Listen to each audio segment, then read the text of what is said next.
नमस्कार प्यारे मित्रों, द ग्रेट एजुकेशन के ऑनलाइन प्लेटफॉर्म पे मैं राम सर आप सभी का बहुत बहुत स्वागत अभिनंदन वंदन करता हूं।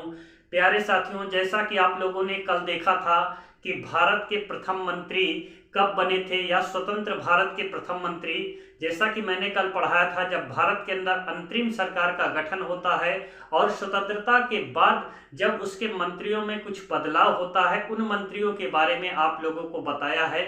आई होप कि कल की वीडियो आप लोगों को दोस्तों बहुत पसंद आई होगी। आज फिर से चलते हैं, पॉलिटी से उठने वाले उन सारे प्रश्नों को एक एक करने का प्रयास करेंगे प्यारे साथियों, जो आपकी एग्जाम में कहीं ना कहीं आपको कंफ्यूजिंग बना देते हैं, आपके माइंड में जो है कंफ्यूज पैदा कर देते हैं। तो आप आज क्या देखेंगे, जैसा कि मैंने लिख दिया है, संविधान के भाग। जी हाँ, जैसा कि आप लोग सब जानते हैं कि भारतीय संविधान में कितने भाग हैं, 22 भाग, ये सब जानते हैं आप लोग। तो प्यारे साथियों, उन तथ्य में ये हमको देखना है कि जैसे राष्ट्रीय आपात संविधान के किस भाग में है, आपातकालीन व्यवस्था और भी संविधान संशोधन किस भाग में है, संपत्ति का अधिकार किस भाग में है, मूल अधिकार किस भाग में है, नीति निर्देशक तत्व किस भाग में है, इन तथ्यों को देखने का प्रयास करेंगे प्यारे साथियों। आज की वीडियो बहुत ही बेहतरीन और लाजवाब होने वाली है, जो आपके एग्जाम की दृष्टि से बेहद महत्वपूर्ण है। तो आइए क्लास को प्रारंभ करते हैं। सबसे पहले तो हम ये देखेंगे संविधान के प्रथम भाग में, पहले भाग में। जी हाँ, संविधान के भाग नंबर 1 में क्या है। जी हाँ, वैसे तो सारे बच्चे इसको लगभग समझते होंगे, और जो बच्चे नए हैं, जो अभी शुरुआत कर रहे हैं कंपटीशन की, वो देखेंगे तो उनके लिए नया होगा, लेकिन जो हमारे भाई पुराने हैं उनके लिए रिवीजन क्लास के टाइप में होगा। तो आप लोग देखिए, रिवीजन करिए, और जो बच्चे नए हैं वो अपना देखें। अगर संविधान के प्रथम भाग में देखें तो संघ और उसके राज्य क्षेत्र के बारे में वर्णन किया गया है। क्या किया गया है? संघ और उसका राज्य क्षेत्र के बारे में। जी हाँ, प्रथम संविधान का जो भाग है, भाग नंबर 1 में संघ और उसके राज्य क्षेत्र, यानी भारत और उसकी जो सीमाएं क्षेत्र है, कहां तक क्या है, इसका विस्तार, ये सब नए राज्यों का, ये सब इसमें वर्णन किया गया है। नए राज्यों का गठन कैसे, ये सब में किया गया है। तो इनका एक है कि संविधान के प्रथम जो भाग है उसमें इसके संघ और क्षेत्र के बारे में वर्णन किया गया है। अब हम देखेंगे संविधान के भाग नंबर 2 में। जी हाँ, संविधान का जो भाग नंबर 2 है, इसमें क्या है। जी हाँ, और कभी कभी ये पूछा जाता है कि नागरिकता संविधान के किस भाग में है, ऐसे पूछेगा, या कभी पूछेगा संविधान के भाग 2 नंबर में किसका वर्णन किया गया है, और 4 ऑप्शन आपके सामने रख देंगे। या तो पूछ लेगा ऐसे कि नागरिकता का प्रावधान संविधान के किस भाग में किया गया है, तो ये पूछ लेगा। ऐसे घुमाकर भी पूछ सकता है, वो तो एग्जामिनर के ऊपर है प्यारे साथियों, मैं क्या बताऊं। तो अगर भाग 2 की बात करेंगे तो प्यारे साथियों, इसमें नागरिकता के बारे में वर्णन किया गया है। किसके बारे में? नागरिकता के बारे में वर्णन किया गया है संविधान के भाग नंबर 2 में प्यारे साथियों। जैसा कि अगर आपको अनुच्छेद भी बताते चले, 5 से लेकर के 11 तक अनुच्छेद में। जी हाँ, 5 से लेकर 11 तक के जो अनुच्छेद है, इसमें नागरिकता के बारे में प्रावधान किया गया है। और भाग नंबर 1 में 1 से लेकर 4 तक में जो है, याद रखिएगा, संघ और उसके राज्य क्षेत्र के बारे में वर्णन किया गया है। अब देखेंगे संविधान के भाग नंबर 3 में। जी हाँ प्यारे साथियों, अब देखेंगे संविधान के भाग 3 में क्या है। जी हाँ, जो आपके एग्जाम के लिए वेरी इंपॉर्टेंट है प्यारे साथियों। यहां से एग्जाम में कभी ना कभी एग्जाम में आपके क्वेश्चन पूछे जाते हैं। अब देखेंगे संविधान का भाग नंबर 3 में। जी हाँ, भाग नंबर 3 में क्या है प्यारे साथियों, जैसा कि आप सबको हो सकता है पता भी हो, और जिनको नहीं पता है वो अपना कॉपी और पेन रखिएगा प्यारे साथियों, और नोट करते चलिएगा। अगर हम भाग नंबर 3 की बात करें तो इसमें मूल अधिकार का वर्णन किया गया है। जी हाँ, मूल अधिकार के बारे में। जी हाँ, मूल अधिकार का वर्णन संविधान के अगर भाग की बात करेंगे तो भाग नंबर 3 में किया गया है। अगर ये पूछा जाता है कि किस अनुच्छेद में है, तो आप याद रखिएगा 12 से लेकर 35 तक। जी हाँ, 12 से लेकर 35 तक अनुच्छेद में, जी हाँ 12 से लेकर के 35 तक जो अनुच्छेद है उसमें क्या किया गया है, मूल अधिकार। जैसा कि आप सब जानते हैं कि मौलिक अधिकार, आपके मूल अधिकार मौलिक अधिकार एक ही है। बच्चा कभी कभी यहाँ पर कंफ्यूज हो जाता है प्यारे साथियों, तो मैं आपको बताना चाहता हूँ मूल अधिकार और मौलिक अधिकार एक ही शब्द है, तो इसमें आपको कंफ्यूज नहीं होना। और ये संविधान के अनुच्छेद 12 से लेकर 35 तक में याद रखिएगा मूल अधिकार के बारे में वर्णन किया गया है। जैसा कि आप सब जानते हैं कि भारतीय संविधान में 6 मौलिक अधिकार हैं, और उससे पहले क्या था प्यारे साथियों, 7 थे आपके मूल अधिकार।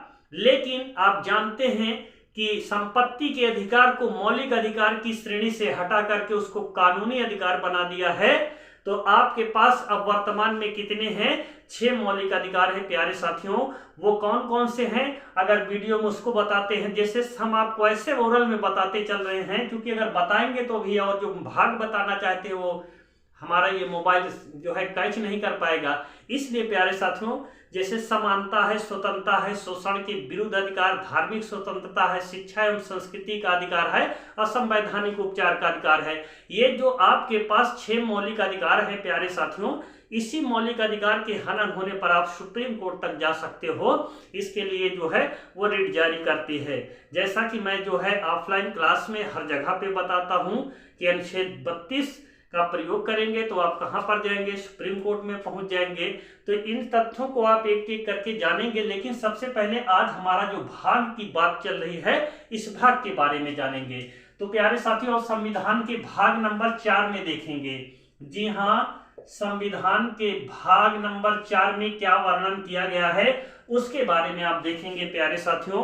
तो संविधान के भाग में 4 नंबर में क्या है, तो अगर हम अनुच्छेद की बात करें तो 36 से लेकर, जी हाँ 36 से लेकर के 51 तक, जी हाँ 36 से लेकर के 51 तक संविधान के भाग नंबर 4 में नीति निदेशक तत्व का, जी हाँ क्या, नीति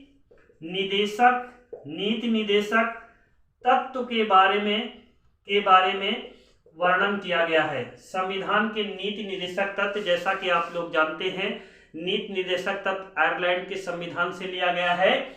और प्यारे साथियों, आप सारे तथ्यों को एक एक करके जानते हुए चलिएगा। और प्यारे साथियों, इसी में और 51 का की बात करेंगे भाग 4 में ही। अगर 51 का में क्या है, मूल कर्तव्य है, क्या है, मूल कर्तव्य है प्यारे साथियों। इस तथ्य को भी जानिएगा ताकि आपके एग्जाम में कभी भी आ जाए तो आप इसको स्वर्ण सिंह समिति के सिफारिश पर मूल कर्तव्य, आपके पास 11 मूल कर्तव्य है। संविधान की रक्षा करना, भारत की संस्कृति की मतलब देख रेख, उस संस्कृति के अनुसार आपको चलना रखना, कोई सरकारी संपत्ति को नुकसान न पहुंचाना, ऐसे करके आपके पास 11 मूल अधिकार है। तो प्यारे साथियों, आप लोग देखते चलिए। अब भाग नंबर हम 5 में चलते हैं। जी हाँ, संविधान के भाग नंबर 4 तक आप लोगों ने देख लिया है। अब हम संविधान के भाग नंबर 5 में चलते हैं और देखते हैं कि उसमें क्या वर्णन किया गया है।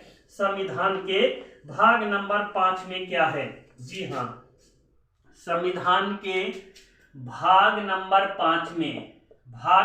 5 में देखेंगे प्यारे साथियों कि आखिर संविधान के भाग में 5 में है क्या। तो प्यारे साथियों, जैसा कि मैं आपको बताना चाहता हूं, संविधान के भाग 5 में संघ की कार्यपालिका का वर्णन किया गया है। जी हाँ, संविधान के भाग 5 में संघ की कार्यपालिका, जी हाँ संघ की कार्यपालिका का वर्णन किया गया है। संघ की कार्यपालिका का वर्णन संविधान के कहां से लेकर के कहां तक वर्णन किया गया प्यारे साथियों, उसके बारे में आप जानिएगा।